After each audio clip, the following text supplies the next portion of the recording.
আসসালামু আলাইকুম। সুপ্রিয় দর্শক মণ্ডলী, এক বোন প্রশ্ন করেছিলেন মেয়েদের নামাজের সঠিক পদ্ধতি সম্পর্কে। চলুন আজকে আলোচনা করি মেয়েদের নামাজের ভিতর এবং ছেলেদের নামাজের ভিতরে কোনো পার্থক্য রয়েছে কিনা, নাকি ছেলেরা যেরকম নামাজ পড়ে মেয়েরা ঠিক একই রকমের নামাজ আদায় করতে পারবে। আজকে এটি নিয়ে বিস্তারিত আলোচনা করব। আশা করি সবাই মনোযোগ সহকারে ভিডিওটি না টেনে দেখবেন। তো চলুন বন্ধুরা, শুরু করা যাক। হানাফি মাযহাব অনুসরণ করে মেয়েদের নামাজ পড়ার নিয়ম কি সঠিক? হাদিসে বলা নেই যে ছেলে মেয়ে আলাদা নিয়মে নামাজ পড়বে। নারী পুরুষের শারীরিক গঠন, সক্ষমতা, নিরাপত্তা ইত্যাদি নানা বিষয়ে যেমন পার্থক্য রয়েছে, তেমনি পার্থক্য রয়েছে ইবাদত সহ শরীয়তের অনেক বিষয়ে। যেমন পুরুষ ও মহিলা উভয়েরই উপর হজ ফরজ, কিন্তু মহিলাদের জন্য পথ খরচ ছাড়াও হজের সফরে স্বামী বা মাহরম পুরুষের উপস্থিতি শর্ত। ইহরাম অবস্থায় পুরুষের জন্য মাথা ঢাকা নিষেধ, অথচ মহিলাদের জন্য ইহরাম অবস্থায় মাথা ঢেকে রাখা ফরজ। ইহরাম খোলার সময় পুরুষ মাথা মুন্ডায়, কিন্তু মহিলাদের মাথা মুন্ডানো নিষেধ। হজ পালনকালে পুরুষ উচ্চ আওয়াজে তালবিয়া পাঠ করে, পক্ষান্তরে মহিলাদের জন্য নিম্ন আওয়াজে পড়া জরুরি। পুরুষের উপর জুমা পড়া ফরজ, মহিলাদের উপর নয়। নামাজে সতর্ক করার মতো কোনো ঘটনা ঘটলে সতর্ক করার জন্য পুরুষের তাসবিহ পড়ার হুকুম করা হয়েছে, কিন্তু মহিলাদের তাসবিহ করা তথা হাতে শব্দ করার বিধান। ইমাম ও খতিব শুধু পুরুষেরই হতে পারে, কোনো নারী হতে পারে না। আজান শুধু পুরুষই দিবে, কোনো নারীকে মুয়াজ্জিন বানানো জায়েজ নয়। পুরুষের জন্য মসজিদে গিয়ে জামাতে নামাজ পড়া সুন্নাতে মুআক্কাদা, আর মহিলাদের ঘরে নামাজ পড়াই উত্তম বলা হয়েছে। সতর, পুরুষের সতর হলো নাভি থেকে হাঁটু পর্যন্ত, আর পরপুরুষের সামনে নারীদের সতর হলো প্রায় পুরো শরীর ঢেকে রাখা ফরজ। নারী পুরুষের মাঝে এরকম পার্থক্য সম্বলিত ইবাদত সমূহের অন্যতম হলো নামাজ। তাকবীরে তাহরিমার জন্য হাত উঠানো, হাত বাঁধা, রুকু, সেজদা, প্রথম ও শেষ বৈঠক ইত্যাদি ক্ষেত্রগুলোতে পুরুষের সাথে নারীর পার্থক্য রয়েছে। তাদের সতরের পরিমাণ যেহেতু বেশি, তাই যেভাবে তাদের সতর বেশি রক্ষা হয় সেদিকটিও বিবেচনা করা হয়েছে। মুসলিম উম্মাহ প্রায় ১৫০০ বছর অবিচ্ছিন্ন আমলের দ্বারা তাই প্রমাণ করে। বিষয়টি প্রমাণিত রাসূল করিম সাল্লাল্লাহু আলাইহি ওয়াসাল্লামের হাদিসে, সাহাবায়ে কেরাম ও তাইবিগণের ফতোয়া ও আচরের মাধ্যমে। প্রথমে আমরা সহিহ হাদিস, তারপরে পর্যায়ক্রমে সাহাবায়ে কেরাম ও তাইবিদের ফতোয়া ও আচরে উল্লেখ করছি। তাহলে চলুন হাদিসের আলোকে আমরা জেনে নেই। প্রথম হাদিসে বলা হয়েছে, তাবি ইয়াজিদ বিন আবি হাবিব রাহমাতুল্লাহ আলাইহি বলেন, একবার রাসূলুল্লাহ সাল্লাল্লাহু আলাইহি ওয়াসাল্লাম দুই মহিলার পাশ দিয়ে যাচ্ছিলেন। তখন তাদেরকে সংশোধনের উদ্দেশ্যে বললেন, যখন সিজদা করবে তখন শরীরের জমিনের সাথে মিলিয়ে দিবে, কেননা মহিলারা এক্ষেত্রে পুরুষদের মতো নয়। সুনানুল বাইহাকি, হাদিস নং 3016, কিতাবুল মারাসিল লি ইমাম আবু দাউদ 55 নং হাদিস এবং 80 নং হাদিস। প্রসিদ্ধ মুহাদ্দিস আলেমে নোয়াব সিদ্দিক হাসান খান বুখারী শরীফে ব্যাখ্যা গ্রন্থ আউনুল বারীর প্রথম খণ্ডের 520-এ লিখেছেন, উল্লেখিত আছে হাদিসটিতে সকল ইমামের উসুল অনুযায়ী দলিল হিসাবে পেশ করার যোগ্য।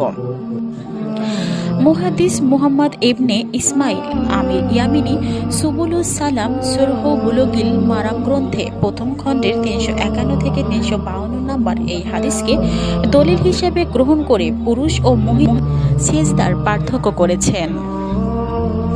হযরত আব্দুল্লাহ ইবনে ওমর রাদিয়াল্লাহু থেকে বর্ণিত, রাসূল সাল্লাল্লাহু আলাইহি ওয়াসাল্লাম ইরশাদ করেছেন, মহিলা যখন নামাজের মধ্যে বসবে তখন যেন ডান উরু অপর উরুর উপর রাখে, আর যখন সেজদা করবে তখন যেন পেট উরুর সাথে মিলিয়ে রাখে, যা তার সতরের জন্য অধিক উপযোগী। আল্লাহ তাআলা তাকে দেখে বলেন, ওহে আমার ফেরেশতারা, তোমরা সাক্ষী থাকো, আমি তাকে ক্ষমা করে দিলাম। সুনানে বাইহাকির দ্বিতীয় খণ্ডের 223, হাদিস নং 3324, এই হাদিসটি হাসানের। হযরত ওয়াইল বিন হুজুর রাদিয়াল্লাহু বলেন, আমি নবীজি সাল্লাল্লাহু আলাইহি ওয়াসাল্লামের দরবারে হাজির হলাম। তখন তিনি আমাকে অনেক কথার সাথে একথাও বলেছিলেন যে, হে ওহাইল বিন হুজুর, তখন তুমি নামাজ শুরু করবে তখন কান বরাবর হাত উঠাবে আর মহিলা হাত উঠাবে বুক বরাবর। আল মুজামুল কাবির হাদিস নং 28। এই হাদিসটিও হাসান। উল্লিখিত হাদিসগুলো থেকে একথা স্পষ্ট হয়ে যায় যে কিছু কিছু হুকুমের ক্ষেত্রে মহিলার নামাজ আদায়ের পদ্ধতি পুরুষের নামাজ আদায়ের পদ্ধতি থেকে ভিন্ন। বিশেষত 2 নং হাদিসটি দ্বারা একথাও বোঝা গেল যে মহিলার নামাজ আদায়ের শরিয়াত নির্ধারিত ভিন্ন। এই পদ্ধতির মধ্যে ওই দিকটি বিবেচনায় রাখা হয়েছে যা তার সতর ও পর্দার পক্ষে সর্বাধিক উপযোগী। উল্লেখ্য যে এইসব হাদিসের সমর্থনে মহিলাদের নামাজ আদায়ের পদ্ধতির পার্থক্য ও ভিন্নতাকে নির্দেশ করে এমন আরও কিছু হাদিস আছে। পক্ষান্তরে এগুলোর সাথে বিরোধপূর্ণ একটি হাদিসও কোথাও পাওয়া যাবে না, যাতে বলা হয়েছে যে পুরুষ ও মহিলার নামাজের পদ্ধতি কোনো পার্থক্য নেই, বরং উভয়ের নামাজেরই এক অভিন্ন। এক কথার পক্ষে একটি হাদিসও নেই। সাহাবায়ে কিরামের ফতোয়া। হযরত আলী রাদিয়াল্লাহু বলেছেন, মহিলা যখন সিজদা করে তখন সে যেন খুব জড়সড় হয়ে সিজদা করে এবং উরু পেটের সাথে মিলিয়ে রাখে। মুসান্নাফে আব্দুর রাজ্জাকের 3য় খণ্ডের 138, হাদিস নং 5072। মুসান্নাফে ইবনে সাইবার 2য় খণ্ডের 308, হাদিস নং 2793। সুনানে কুবরা বাইহাকির 2 নম্বর খণ্ডের 222 নং। হযরত ইবনে আব্বাস রাদিয়াল্লাহুকে জিজ্ঞেস করা হলো, মহিলারা কিভাবে নামাজ আদায় করবে? তিনি বললেন, খুব জড়সড় হয়ে অঙ্গের সাথে অঙ্গ মিলিয়ে নামাজ আদায় করবে।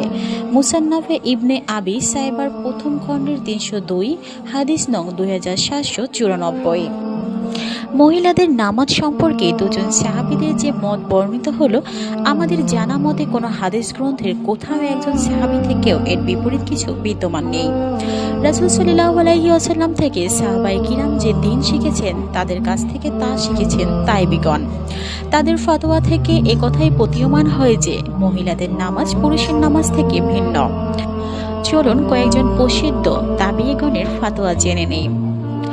হযরত আতা বিন আবি বারাহকে জিজ্ঞেস করা হলো, নামাজে মহিলা কতটুকু হাত উঠাবে?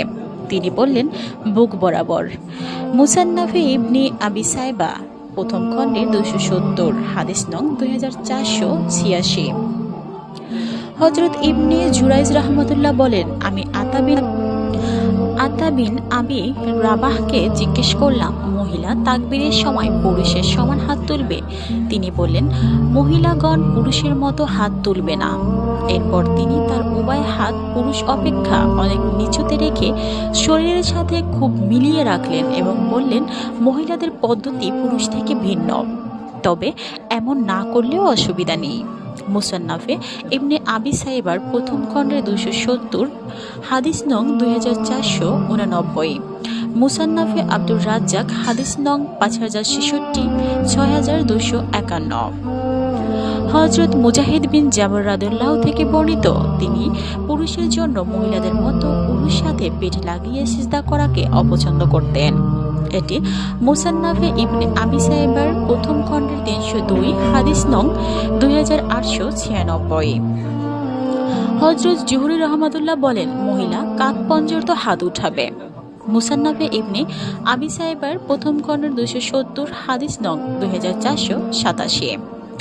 হযরত হাসান বসরি ও কাদাতা রাহমাতুল্লাহ বলেন, মহিলা যখন সিজদা করবে তখন সে যথাসম্ভব জড়সড় হয়ে থাকবে, অঙ্গ প্রত্যঙ্গ ফাঁকা রেখে সিজদা দিবে না যাতে কোমর উঁচু হয়ে থাকে। মুসান্নাফে আব্দুর রাজ্জাক 3য় খণ্ডের 137, হাদিস নং 5068। মুসান্নাফে ইবনে আবি সাইবার 1ম খণ্ডের 303 নং।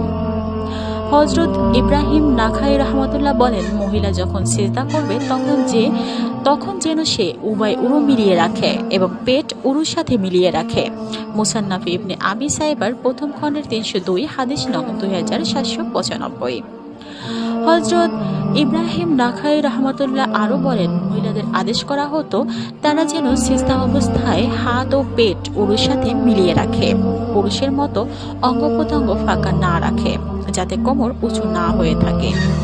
এটি মুসান্নাফে আব্দুর রাজ্জাকের 3য় খণ্ডের 137, হাদিস নং 5071। হযরত খালিদ বিন লাজাজ রাহমাতুল্লাহ বলেন, মহিলাদেরকে আদেশ করা হতো যেন নামাজে 2 পা ডান দিক দিয়ে বের করে নিতম্বের উপর বসে, পুরুষদের মতো করে না বসে। আবরণযোগ্য কোনো কিছু প্রকাশিত হয়ে যাওয়ার আশঙ্কায় মহিলাদেরকে এমনি করতে বলা হতো। এটি মুসান্নাফে ইবনে আবি সাইবার প্রথম খণ্ডের 303, হাদিস নং 2799। এই হাদিসটি বর্ণিত সবগুলো হাদিসের চেয়ে শক্তিশালী। এ কারণে আমাদের ইমামের দ্বারা দলিল পেশ করেছেন, এই অনুযায়ী আমল করেছেন এবং এটিকে নিজের মাযহাব বানিয়েছেন। কিতাবুল আশারের টিকা প্রথম খণ্ডের 607। মহিলাদের ক্ষেত্রে পার্থক্যের বর্ণনা হানাফি ফিকহের কিতাবে দেখুন। বাদায়ুস সানায়ের প্রথম খণ্ডের 466 নম্বরে, হেদায়ার প্রথম খণ্ডের 100 থেকে 110 নম্বরে, আল মাবসুদ লিস সারাকসির 1 নম্বর খণ্ডের 466 নম্বরে, ফাতোয়ায়ে শামির 1 নম্বর খণ্ডের 504 নম্বরে, ফাতোয়ায়ে আলমগীরের 1 নম্বর খণ্ডের 73 থেকে 75 নম্বরে এবং ফিকহে শাফিঈ। ইমাম শাফিঈ রাহমাতুল্লাহ বলেন, আল্লাহ পাক মহিলাদেরকে পুরোপুরি আবৃত থাকার শিক্ষা দিয়েছে। রাসূল সাল্লাল্লাহু আলাইহি ওয়াসাল্লামও অনুরূপ শিক্ষা দিয়েছেন। তাই আমার নিকট পছন্দনীয় হলো সিজদা অবস্থায় মহিলারা এক অঙ্গের সাথে অপর অঙ্গ মিলিয়ে রাখবে, পেট উরুর সাথে মিলিয়ে রাখবে আর সিজদা এমনভাবে করবে যাতে সতরের চূড়ান্ত হেফাজত হয়। অনুরূপ রুকু, বৈঠক ও গোটা নামাজে এমনভাবে থাকবে যাতে সতরের পুরোপুরি হেফাজত হয়। কিতাবুল উম্মু 1 নম্বর খণ্ডের 138 নম্বর। ফিকাহে মালিকি মাযহাবের প্রসিদ্ধ ফকিহ ইমাম আবু আব্বাস আল কারাফি রাহমাতুল্লাহ বলেন, মালিক রাহমাতুল্লাহর মতে উল্লেখ করেন নামাজে মহিলা পুরুষের মতো কিনা। এ বিষয়ে ইমাম মালিক রাহমাতুল্লাহ থেকে বর্ণিত, মহিলা ডান উরু বাম উরুর উপরে রাখবে এবং যথাসম্ভব জড়সড় হয়ে বসবে। রুকু, সিজদা ও বৈঠকে কোনো সময় ফাঁক হয়ে বসবে না। পক্ষান্তরে পুরুষের পদ্ধতি হলো ভিন্ন। আজ জাহিরার 2 নম্বর খণ্ডের 193 নম্বর। ফিকহে হাম্বলি ইমাম আহমদ রাহমাতুল্লাহর ফতোয়া উল্লেখে আছে, ইমাম ইবনে কুদামা রাহমাতুল্লাহর আল মুকিনি কিতাবে তাকবীরের সময় মহিলারা হাত উঠাবে কি উঠাবে না এ বিষয়ে কাজী আবু ইয়াস ইমাম আহমদ বিন হাম্বল রাহমাতুল্লাহ থেকে 2টি মত উল্লেখ করেছেন। প্রথম মত হলো হাত উঠাবে, কেননা খাল্লাল হযরত উম্মে দারদা এবং হযরত হাফসা বিন শিরিন থেকে সনদ সহ বর্ণনা করা যে তারা হাত উঠাতেন। ইমাম তাউসের বক্তব্য তাই। উপরন্তু যার ব্যাপারে তাকবীর বলার নির্দেশ রয়েছে তার ব্যাপারে হাত উঠানোরও নির্দেশ রয়েছে, যেমন পুরুষ করে থাকে। এই হিসেবে মহিলারাও হাত উঠাবে, তবে সামান্য। আহমদ রাহমাতুল্লাহ বলেন তুলনামূলকভাবে কম উঠাবে। দ্বিতীয় মত হলো মহিলাদের জন্য হাত উঠানোর হুকুম নাই, কেননা হাত উঠালে কোনো অঙ্গকে ভাগ করতেই হয়, অথচ মহিলাদের জন্য এর বিধান দেওয়া হয়নি। বরং তাদের জন্য নিয়ম হলো রুকু সিজদা সহ পুরো নামাজে নিজেদেরকে গুটিয়ে রাখবে। এটি আল মুগনির 2 নম্বর খণ্ডের 139। তবে আহলে হাদিসের উলামা ইকরামতের মতে পুরুষ আর মহিলাদের নামাজের মধ্যে কোনো পার্থক্য নেই। তাদের মত অনুসারীরা সেই মত অনুযায়ী আমল করতে পারবেন, এতে কোনো সমস্যা নেই। প্রিয় বোনেরা, মেয়েদের নামাজের সঠিক নিয়মটি আমি আপনাদের সকল হাদিস দ্বারা বর্ণনা করে শোনালাম। আশা করি এরপরে আপনাদের কোনো অসুবিধা হবে না। তারপরে যদি বুঝতে কারো অসুবিধা হয় তাহলে আপনারা আমাকে কমেন্টে জানাতে পারেন, আমি চেষ্টা করব আরও ভালো করে বলার জন্য। ভিডিওটি ভালো লাগলে অবশ্যই শেয়ার করবেন, বেশি বেশি শেয়ারের মাধ্যমে ইসলাম প্রচার হবে। এবং সাবস্ক্রাইব করে পাশে থাকা বেল আইকনটি অন করে রাখুন পরবর্তী ভিডিওর নোটিফিকেশন পেতে।